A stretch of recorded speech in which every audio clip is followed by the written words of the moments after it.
All right, let's get into it. Today, we are wrestling with one of the biggest, oldest, and frankly, toughest questions in all of human thought, the problem of evil.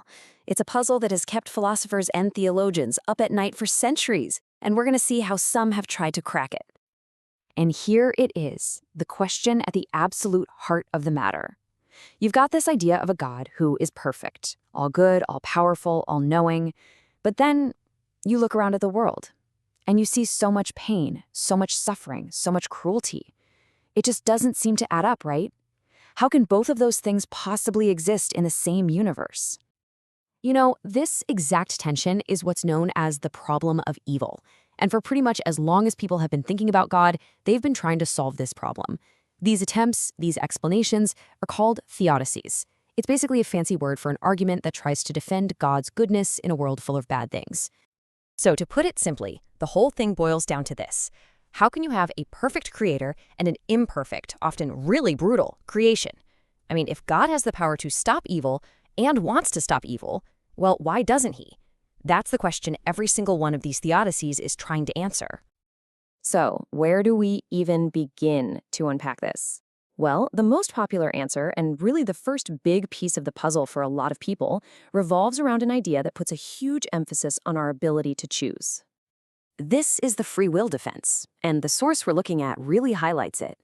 The basic idea is that for things like love and goodness to mean anything, they have to be freely chosen. Think about it. A world full of robots programmed to only do good things wouldn't really have any genuine goodness in it, would it? It would just be a program running. So for real goodness to exist, the freedom to choose evil has to exist too. And this leads to a really important distinction. Evil isn't seen as a substance that God made, like he made mountains or oceans. No, in this view, evil is more like a corruption, an absence of good. It's what happens when we, as free beings, choose to turn away from what's right. The potential for that bad choice is the price of freedom. Okay, but the story doesn't end there. What if evil isn't just some unfortunate byproduct of having free will? What if it's actually an essential part of our own growth and development? The source material brings up this really powerful concept of opposition. The idea here isn't that evil is secretly good, not at all.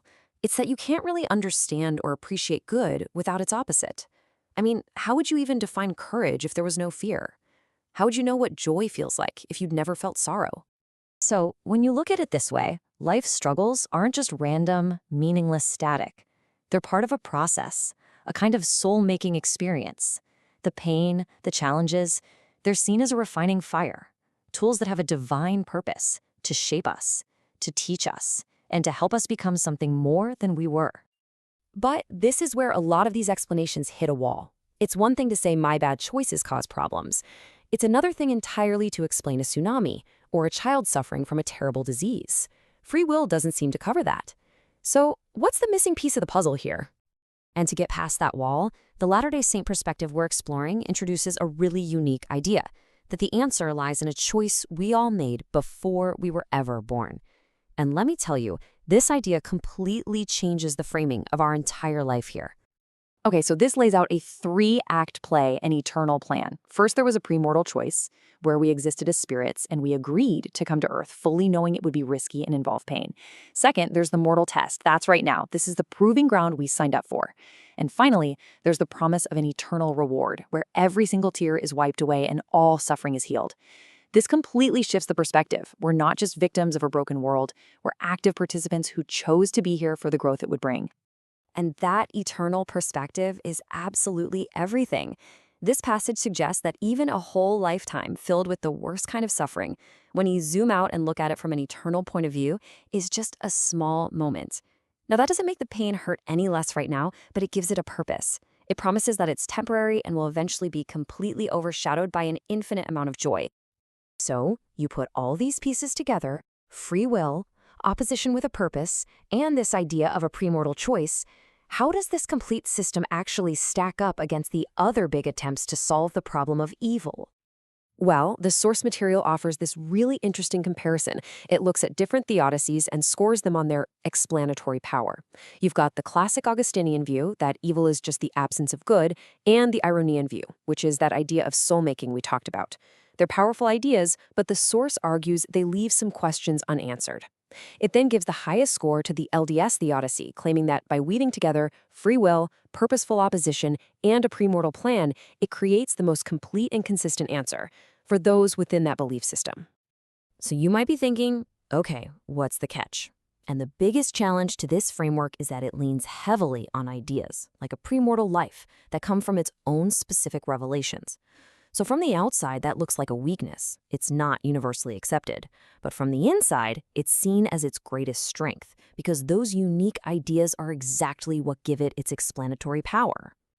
And this quote really gets to the heart of it.